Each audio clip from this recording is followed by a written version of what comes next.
Well, hey parents, my name is Adam Utek, and it was my joy and my privilege this week to speak to your kids and be the Bible teacher here at Teen 2.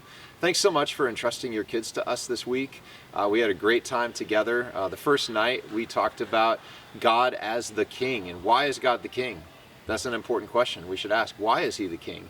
He's the King because He's the creator of all, He owns it all, and He is the judge of all.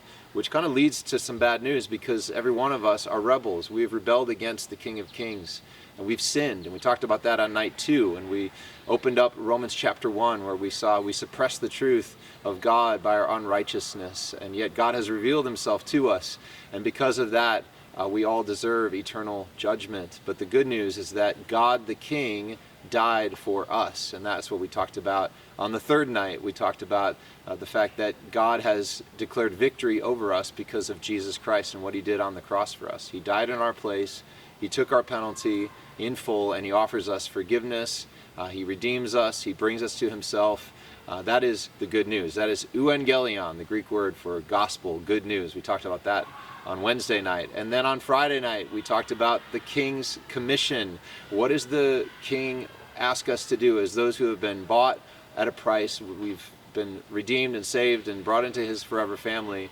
What does the King call us to do? He calls us to be those who go with the gospel to all nations and baptize them in the name of the Father, the Son, and the Holy Spirit, and to teach them to obey all that Jesus Christ has commanded. So the Great Commission is not just making disciples and baptizing them, it's actually teaching them, and we are all part of that, to obey what Christ has commanded us to do. That is the Great Commission. And so I challenged the campers this week to not just be hearers of the word, but doers of the word. And so I want to encourage you as parents to talk to your kid about how the week went, what they learned, what decisions they might have made, and have them even recite our theme verse, which is Psalm 47, 7 and 8, and have them do the actions too. It'll be great embarrassment for them, but joy for you. Again, thanks for sending your kids, and have a great day.